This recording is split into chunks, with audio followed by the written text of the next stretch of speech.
dure à peu près une demi-heure et en fait, qui part du constat que quand bien même on sort de cette période compliquée, eh bien, l'installation en agriculture est un vrai sujet.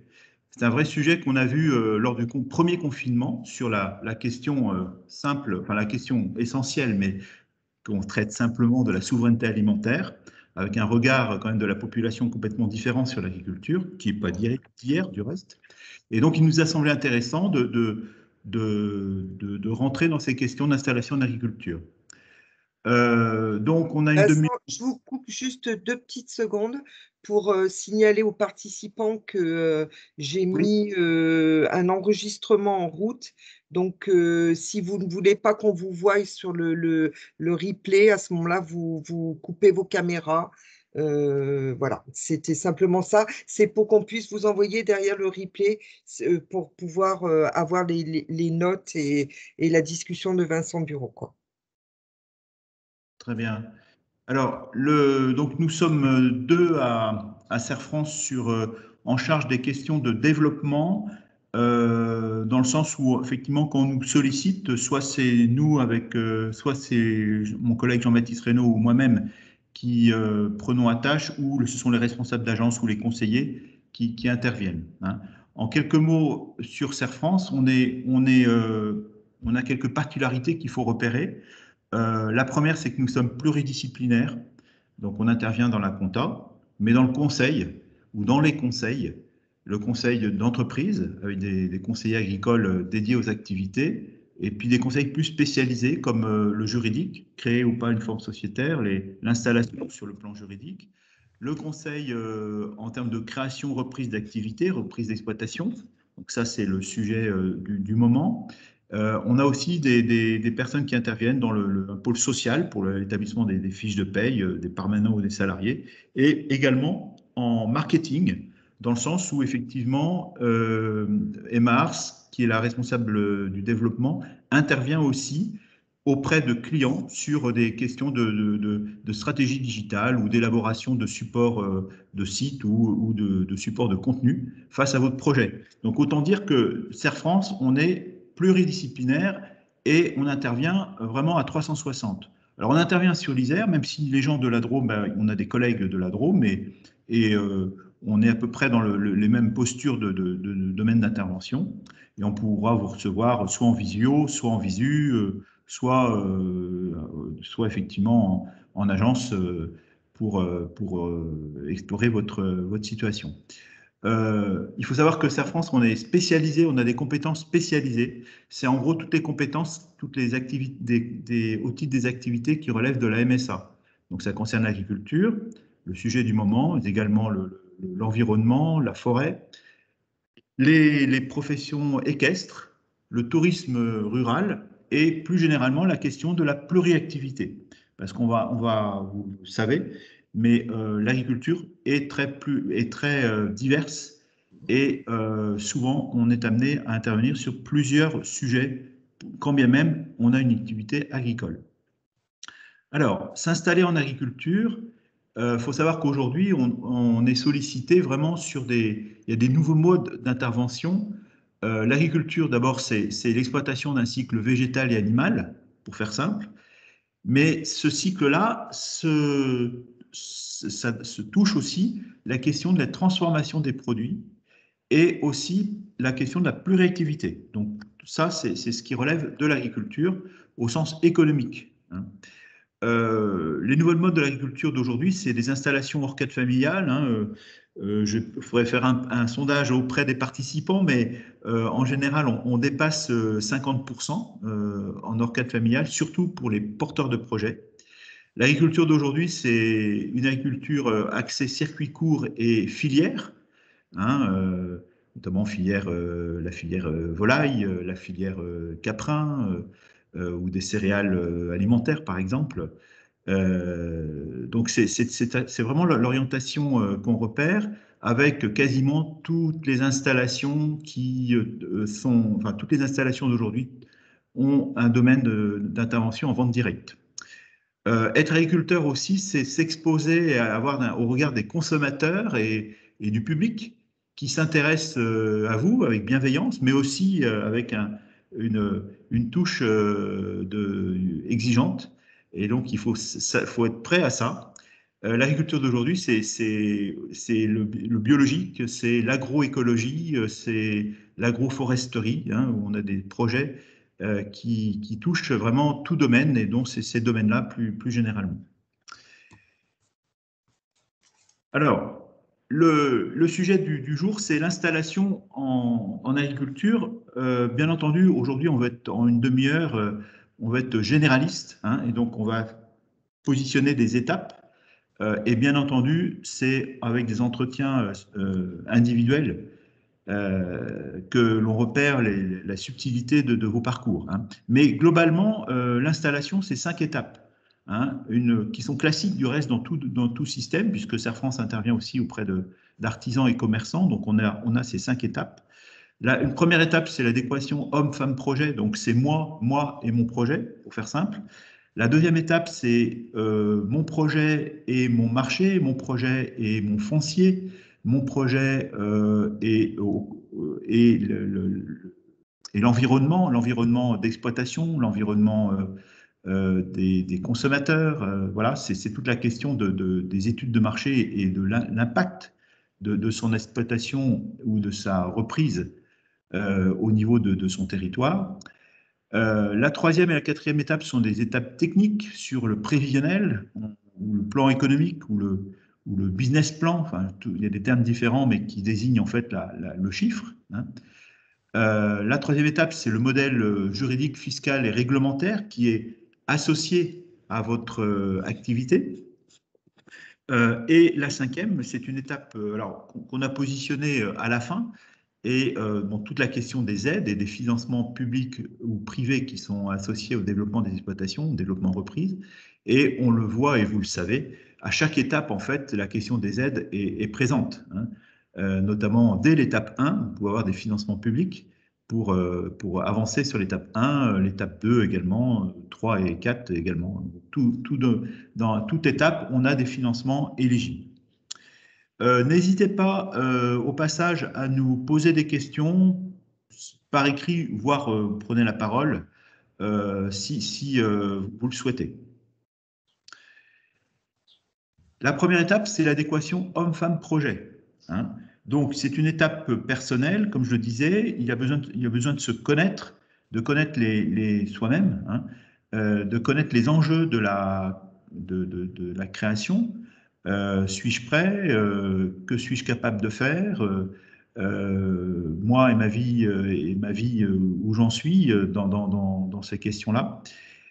Et aussi repérer sur l'expérience, hein, puisque l'expérience que j'ai ou les compétences que je peux apporter et dont j'ai besoin pour mon projet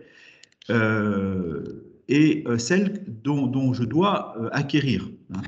Et pour cette étape-là, vous avez deux outils. Le premier, c'est connaître les enjeux de son installation et de son installation au sens création ou reprise, hein, puisque ça s'adresse aussi à la reprise d'exploitation. Donc, en pratique, vous avez besoin de réaliser un autodiagnostic très, très soft, mais qui pose bien les questions.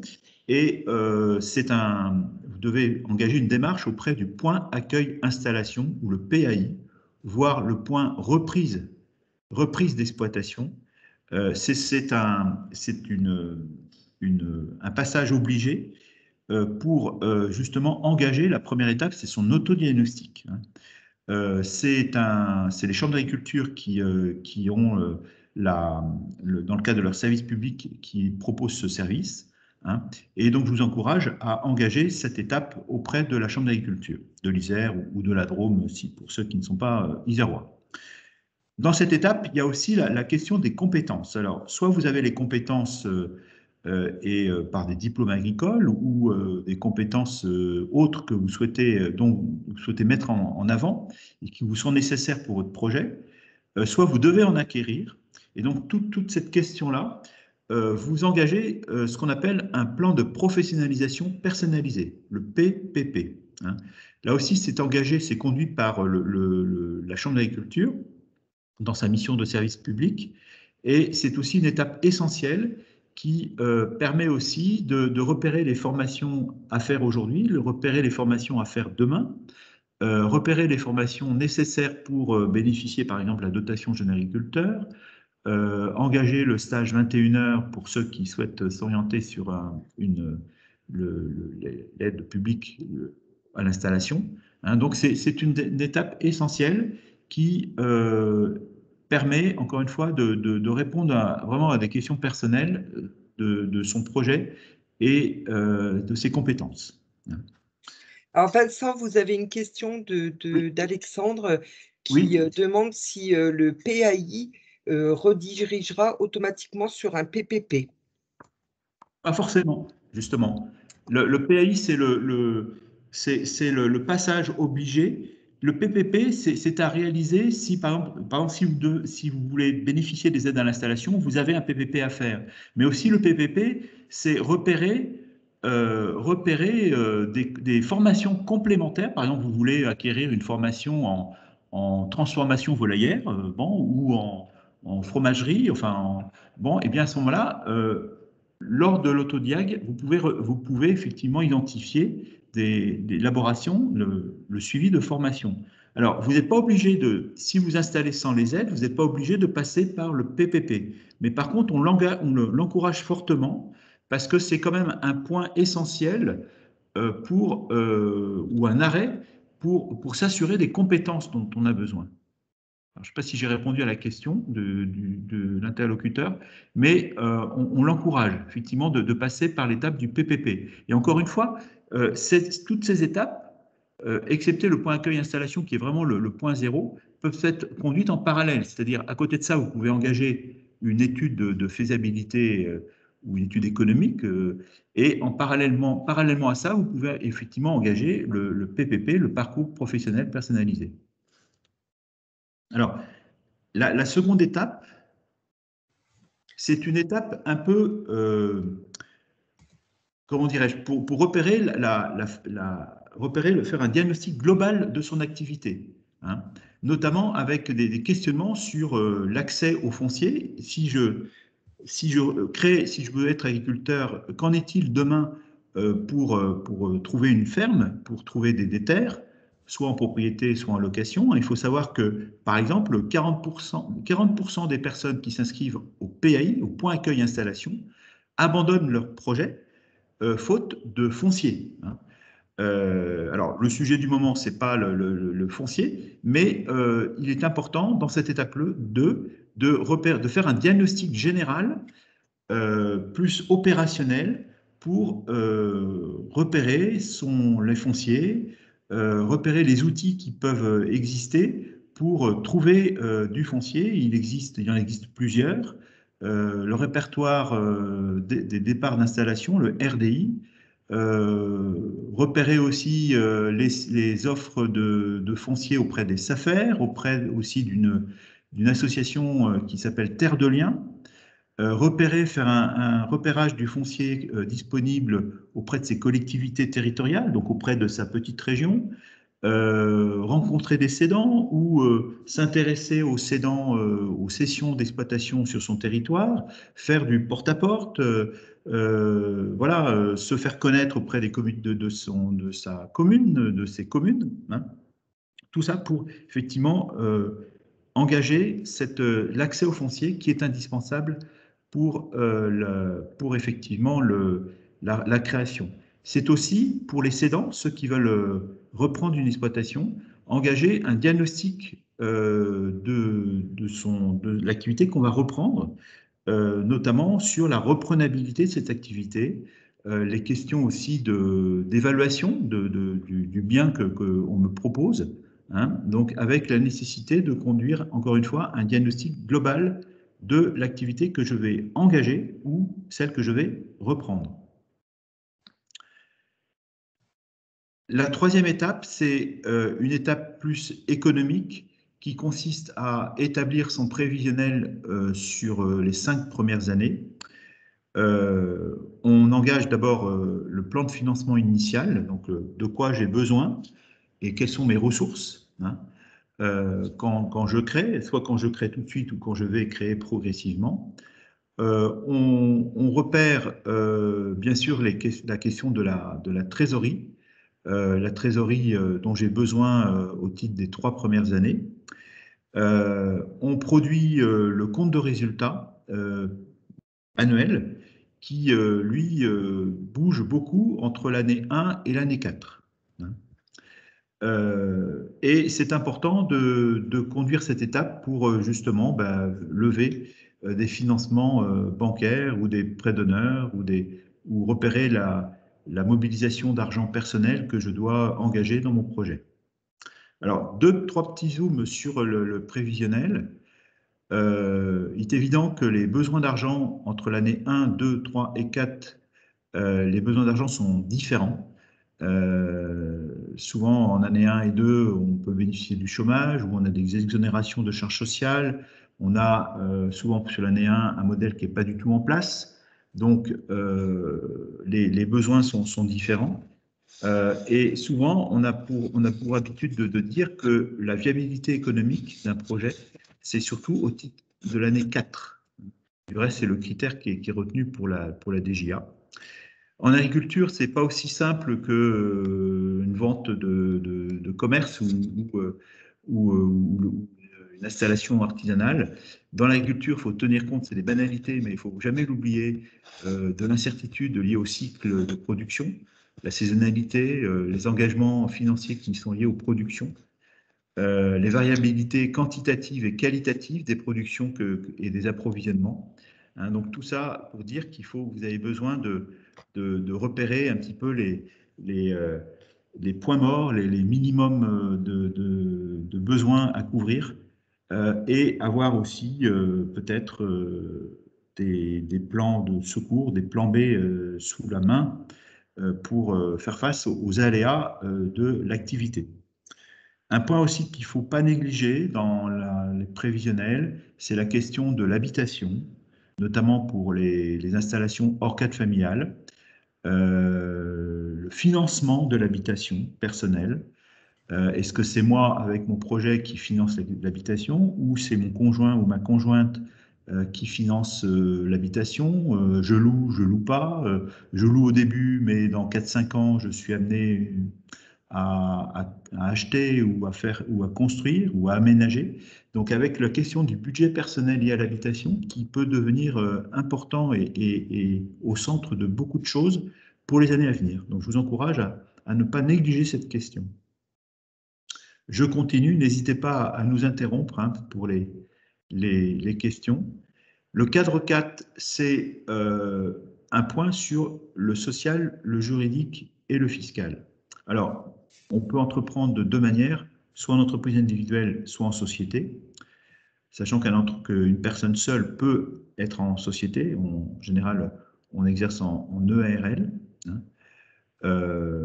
Bon, vous aurez un choix de forme juridique à faire. Alors, on a zoomé 6 questions à se poser pour justement repérer cette étape. La première, c'est l'application de la réglementation des structures, la question du régime fiscal, la seconde, le statut social, la question de la TVA, la question de Pôle emploi et la pluriactivité.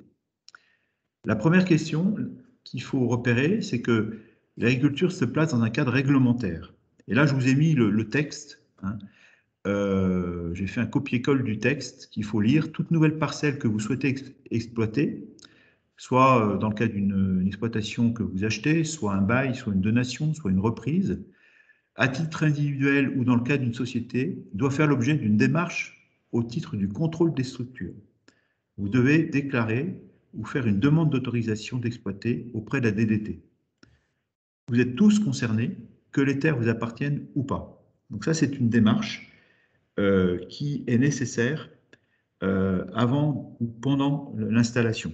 Hein. Et du reste que vous devez engager dès la faisabilité de la création. Le deuxième zoom qu'il faut repérer, c'est un tout autre sujet, c'est la question du régime fiscal. En agriculture,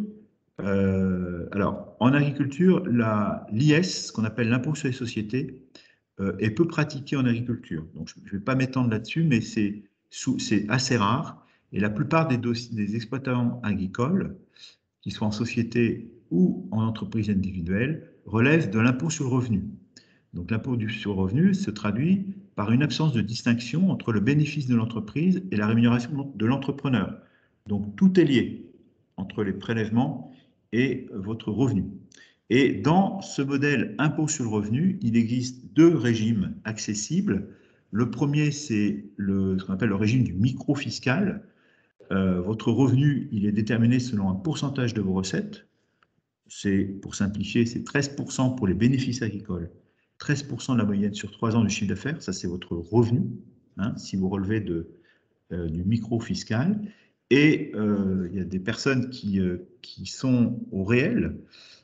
Si vous dépassez le seuil, donc le seuil c'est 85 000 pour simplifier, ou si vous faites le choix d'opter au réel, vous serez au réel. Dans ce cas-là, votre régime fiscal résulte de la prise en compte des recettes et des dépenses réalisées, ainsi que de vos investissements engagés dans le cadre des amortissements. Donc, votre revenu, vos cotisations sociales et votre base d'imposition est basée non pas sur un pourcentage du chiffre d'affaires, mais sur votre rentabilité réelle. Donc, voilà, donc vous aurez un choix.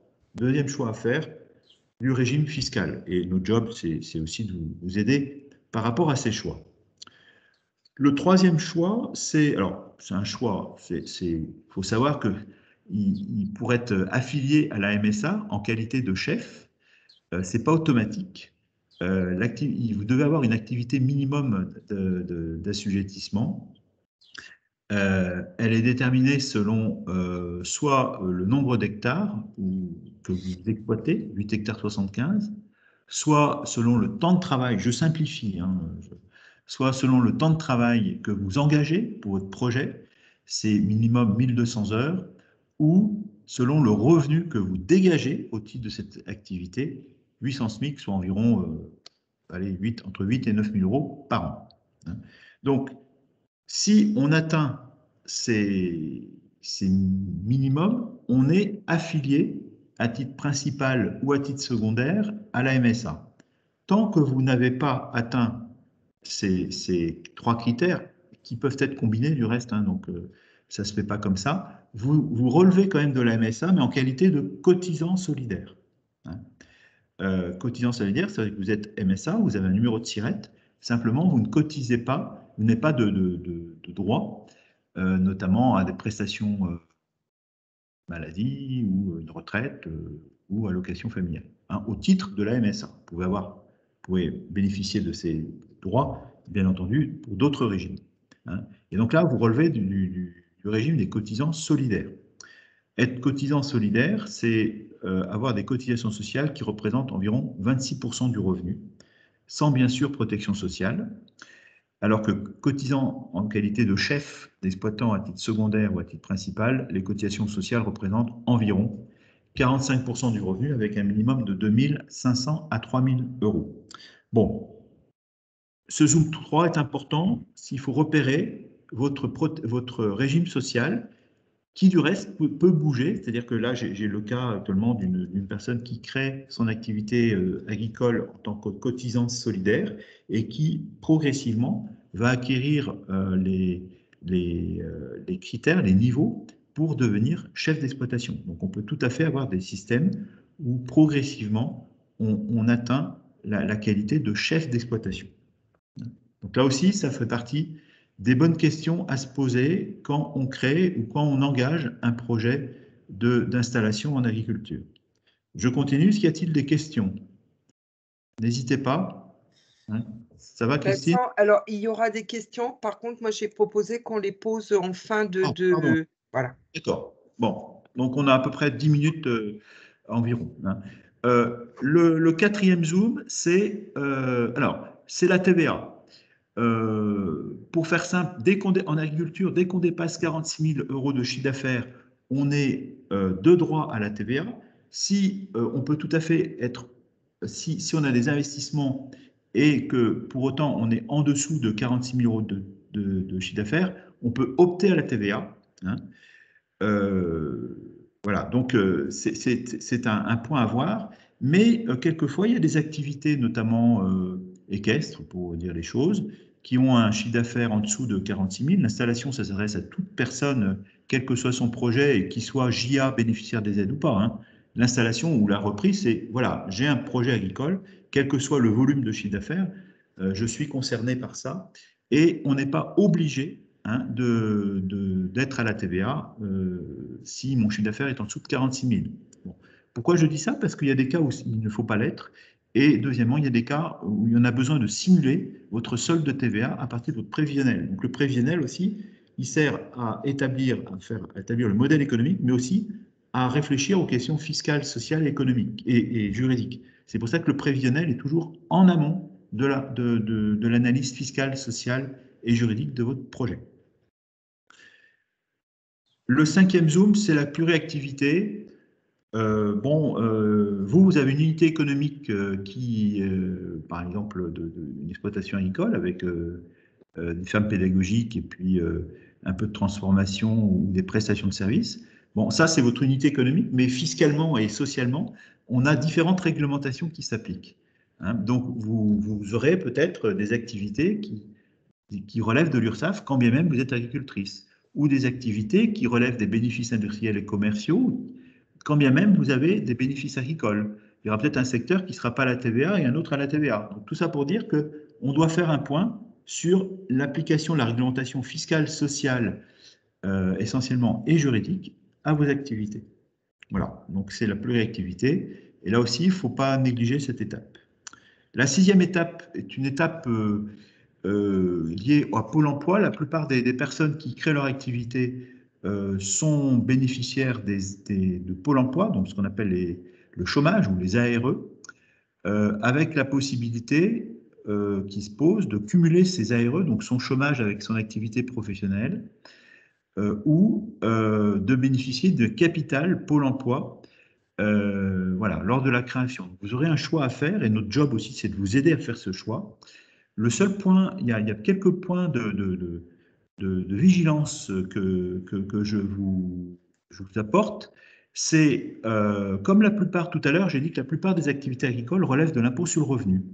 Donc, si vous relevez de l'impôt sur le revenu, vos ARE que vous bénéficiez sont décotés sont de 30%. Je reprends, si vos activités relèvent de l'impôt sur le revenu, au départ, vous avez uniquement 70% de vos ARE, ce qu'on appelle les ARE provisoires, en attendant que votre revenu réel, soit au titre du micro, soit au titre du régime réel, soit déterminé. Donc, on a une décote qu'il faut repérer. Et l'autre solution, c'est que vous bénéficiez du capital Pôle emploi, qui est égal à 45% du reliquat des droits. Et à ce moment-là, vous affranchissez de tout rendu et reporting vis-à-vis de Pôle emploi, ce qui vous permet de ne pas avoir ces régularisations. Alors, ce qu'il faut repérer, là aussi, c'est repérer bien la mécanique, et ça, on a la compétence pour repérer ces effets. Et deuxièmement, on n'insistera jamais, il faut demander une simulation à Pôle emploi ou à votre conseiller indemnisation pour connaître comment ça va se combiner, la combinaison avec votre activité d'agriculteur. Souvent, les modèles qu'on applique pour les activités agricoles ou commerciales sont différents, hein. Donc là aussi, soyez en veille là-dessus, hein. Voilà le point sur la partie 4 qui concerne le modèle fiscal, juridique et réglementaire. Enfin, la partie 5, c'est faire une lecture des aides possibles. Alors, vous en avez plusieurs. La première slide, c'est les aides générales. Donc, la question des ARE, du chômage ou de l'ARS. La question des exonérations partielles de charges sociales pour les agriculteurs et agricultrices. Il faut savoir que l'ACRE en agriculture est différent de l'ACRE qu'on a pour les artisans et les commerçants. Là aussi, il faut s'arrêter. Il existe aussi, j'entendais, je crois que c'est Cécile qui parlait d'initiatives actives. Donc, il faut savoir que les dossiers agricoles, et nous, Serre France, on est partisans et on est partenaire plutôt même des plateformes d'initiatives, sont éligibles sous certaines conditions aux prêts d'honneur agricoles. Donc là aussi, c'est un moyen de financement, ce sont des prêts à taux zéro avec des différés importants qui sont accordés, qui peuvent atteindre 18 mois. Donc là aussi, votre dossier, il faut repérer si votre dossier est éligible à un prêt d'honneur. Vous aurez aussi des aides spécifiques qui peuvent être accessibles pour notamment les activités touristiques ou la GFIP s'il y a des situations de handicap qui se créent. Donc là, je vous ai mis deux portails de référence. Un portail qui est très bien parce qu'il y a un autodiagnostic qui s'appelle lesaides.fr, puis un deuxième qui est spécifique à l'agriculture qui s'appelle Devenir agriculteur. Ça, c'est les aides générales. Et puis enfin, vous avez les aides spécifiques. Alors, on a les aides avant l'installation, notamment les aides accordées par la région pour faire justement l'étude de faisabilité, l'expertise, le diagnostic que je vous ai présenté. Tout ça, ça peut faire l'objet d'un financement public. Et par rapport à la question de première du point accueil-installation, vous avez besoin de passer au point accueil-installation pour justement que vous puissiez bénéficier des aides publiques avant l'installation. Vous avez après des aides publiques après l'installation, notamment la DGA, ou des aides PCAE, c'est les aides bâtiments, et aussi des aides qui sont liées au suivi de gestion dont vous pouvez bénéficier. Vous avez aussi des aides aux trésoreries qui sont accessibles par par des financements de la région. Voilà, donc c'est vraiment un point où les aides, bah, c'est quelque chose qu'en général les gens repèrent, mais il faut bien là aussi faire un petit diagnostic et repérer ce qui est accessible pour vos projets ou pas. Nous, dans tout ça, ben, nous, Serre France, dans tout ça, on se positionne avant la création, hein, dans les points que je vous ai précisés, le pré-diagnostic, l'étude économique, le conseil juridique, voire le conseil également les marketing ou en étude de marché. Il faut s'y prendre 6 à 12 mois avant de créer. Et aussi, on vous accompagne pour votre dossier d'installation, avec ou sans aide, au titre des deux premières années qui sont nécessaires pour le suivi de votre projet. Voilà, avec donc ça, c'est 2 slides qu'on mettra.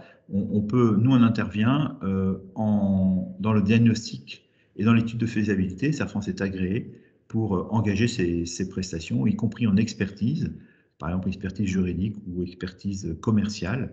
On est tout à fait capable d'intervenir dans ces domaines avec des financements régionaux qui sont accessibles. Et on intervient aussi dans le suivi, bien entendu, c'est notre métier d'expertise comptable, dans le suivi de vos activités, avec ou pas une autonomie, c'est-à-dire qu'il y a beaucoup de personnes qui tiennent leur compte sur PC, hein, et on peut tout à fait superviser leur compte, quand bien même, de leur part, ils tiennent leur compte sur PC de manière autonome. J'ai essayé de concentrer en vraiment une demi-heure, un peu plus, 35 minutes, les slides. C'est dense, mais tout ça, c'est repris hein, dans un entretien qu'on appelle InstaCréa, qui est un entretien où on se pose, on prend le temps, 1 heure à 2 heures, de faire le point sur votre projet, sur les étapes, de vous donner des contacts et de voir avec vous comment on met en forme et comment votre plan d'action pour réussir votre création ou votre reprise d'activité. Voilà, à peu près en concentré ce que je peux vous apporter dans les étapes de la création d'entreprises en agriculture. Est-ce qu'il y a des questions, Christine? Donc, alors Vincent, je reprends déjà 2 questions qui ont été posées au cours de la présentation. Donc, il y avait une question de Cécile. Qu'en est-il de la possibilité de construire son habitation sur ses terres agricoles? Alors, sujet délicat. En soi, c'est possible. Par contre, il faut que, comment dire, vous ayez un projet agricole bien structuré. Et bien entendu, c'est pas l'inverse, pour dire les choses. Hein, c'est pas par opportunité, je me crée agriculteur pour avoir une maison d'habitation. J'ai un projet agricole avec des possibilités au niveau du PLU qui m'autorise d'avoir dans le prolongement un siège d'exploitation, un siège de mon exploitation sur mon exploitation. Hein, c'est la notion de siège d'activité. Et bien entendu, ces questions, ben, elles sont connues, elles sont délicates, et il faut bien en amont, hein, puisque repérer la faisabilité de construire ou d'aménager des bâtiments à des fins d'habitation dans son projet. Et encore une fois, je reviens sur un sujet de tout à l'heure, repérez bien la question du financement de l'habitation à côté de votre projet agricole. Et aussi quelque chose qui n'est pas sympa, mais qui arrive, une séparation. Hein. Je suis agriculteur, je suis maraîcher, je me sépare. L'habitation est financée par les revenus de mon conjoint ou de ma conjointe. Eh bien, la question, qu'est-ce qui se passe? Comment mon modèle d'exploitation se pérennise face à cette question de l'habitation personnelle qui joue sur mon habitation, qui joue sur mon siège d'exploitation. Je vous dis ça parce que c'est des sujets qui malheureusement se présentent. Alors Vincent, on avait aussi une autre, alors c'est plutôt une observation, Oui. je pense, de la part de Julie, Oui. qui nous dit il faut peut-être préciser que le PPP est payant. Alors, là, Julie, vous êtes dans le 26. Oui. Pour moi, alors, je suis surpris. Enfin, alors, pour moi, c'est conduit par la Chambre d'agriculture dans son domaine, dans son, dans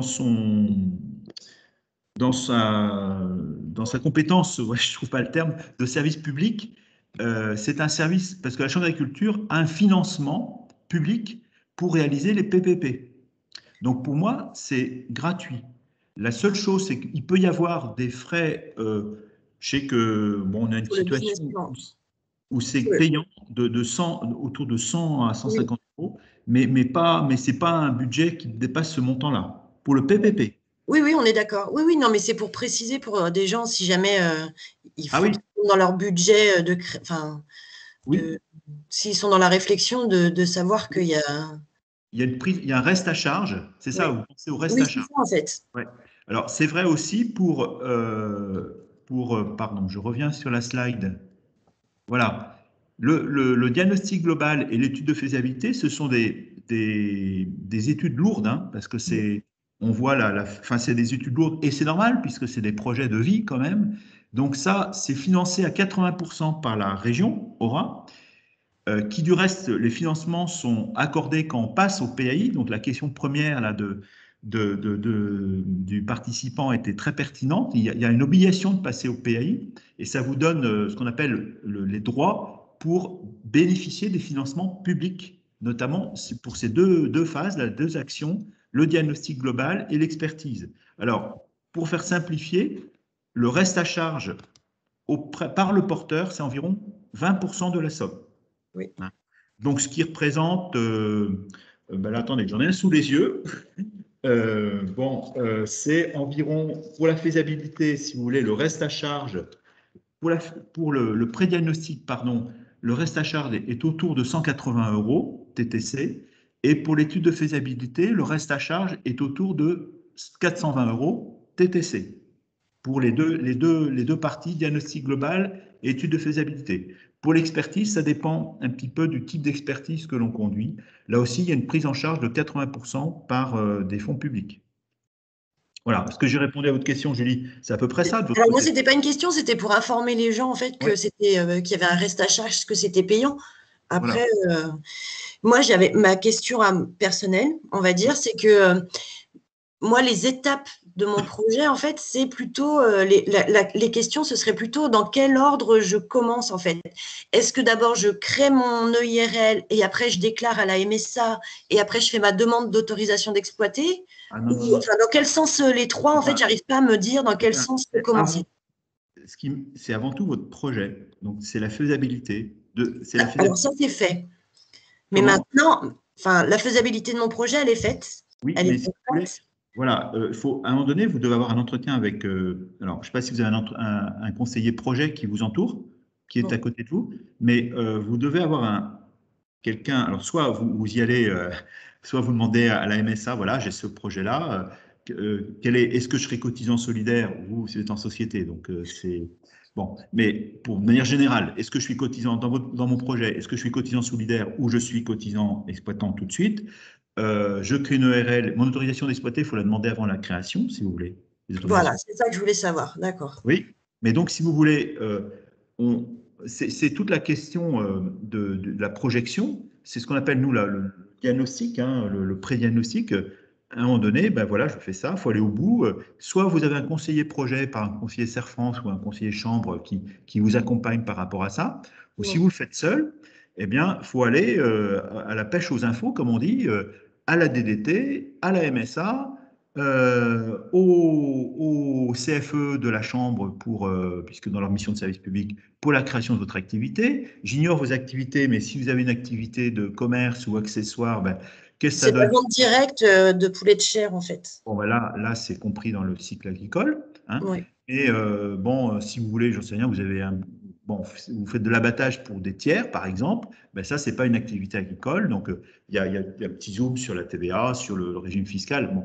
Bref, soit vous le faites vous, soit vous le faites seul, soit vous avez un conseiller projet, et c'est le rôle de Serre France, mais qui peut être aussi le rôle de la Chambre, hein, un conseiller projet qui vous accompagne vraiment dans toutes ces étapes.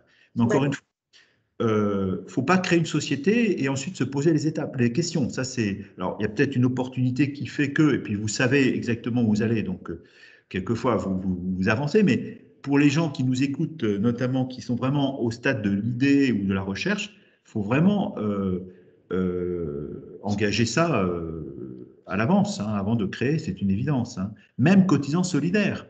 Oui. Parce que vous créez, vous dites, ouais, ben dans 3 ans, je m'installe, et puis là, pour l'instant, je crée ce cotisant solidaire. Ben oui, mais à côté de ça, vous êtes à Pôle emploi. Donc, du coup, on va vous dire, ouais, mais attendez, vous créez quelque chose, du coup, vous avez des revenus, même s'ils sont très réduits. Du coup, votre Pôle emploi, la question des 70% des ARE, là, ça peut avoir de l'impact, même si on crée une activité qui encaisse 5 000 € de chiffre d'affaires.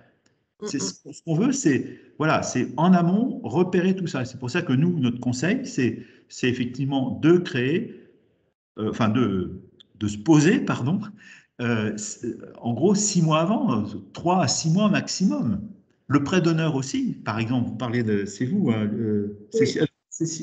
vous avez un prêt d'honneur, je crois, Julie, en cours. Non, je suis en contact avec Initiactive dans Oui. la Drôme, en fait, ouais, Eh pour ben, justement le prêt d'honneur et puis le prêt aussi, le prêt garanti des femmes oui, oui, entrepreneurs.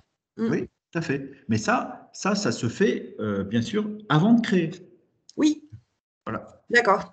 Mais c'est vrai que c'était le sens, enfin, au Oui. niveau des Non, cotisations mais c'est normal. sociales et je ne savais pas trop. Non, faites un zoom. Non, mais sérieux, les cotisations sociales, faites un. Alors, soit vous avez un conseiller, je vous encourage à avoir un conseiller projet au passage, mais si vous le faites seul, enfin, contactez la MSA, Ouais. demandez un bon interlocuteur, hein, un conseiller, hein, Mm. si possible, rencontrez-le de visu.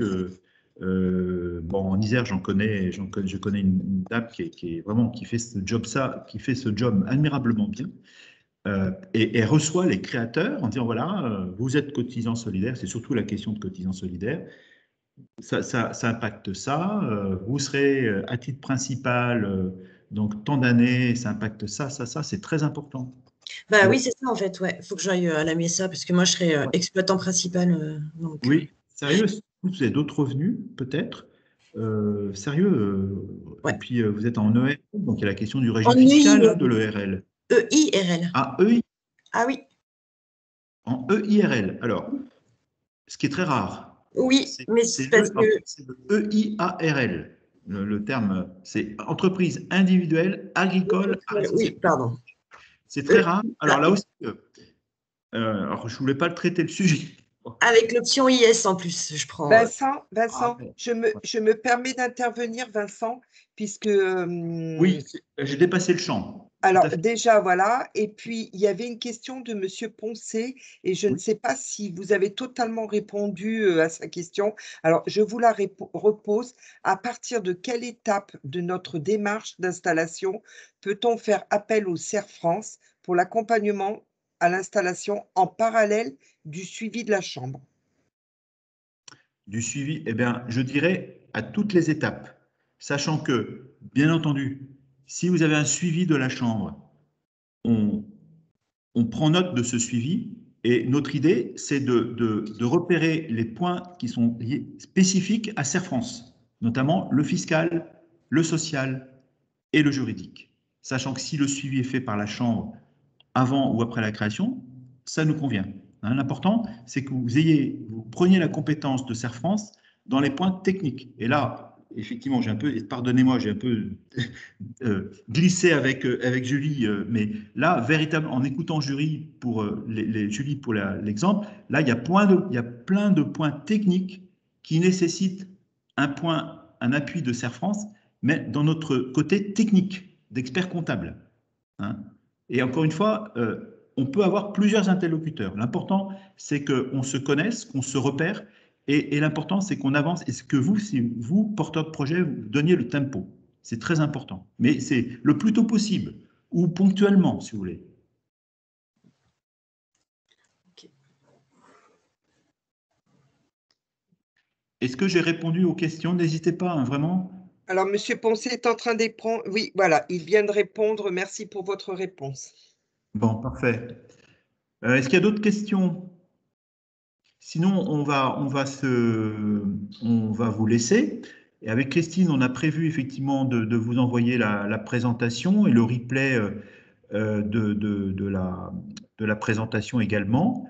J'aurai l'occasion de vous appeler si vous le souhaitez pour parler de votre projet plus pratiquement. Et je vous souhaite une bonne fin de journée et avec le plaisir de vous rencontrer selon votre rythme avec Serre France. Je vous ai mis les coordonnées également.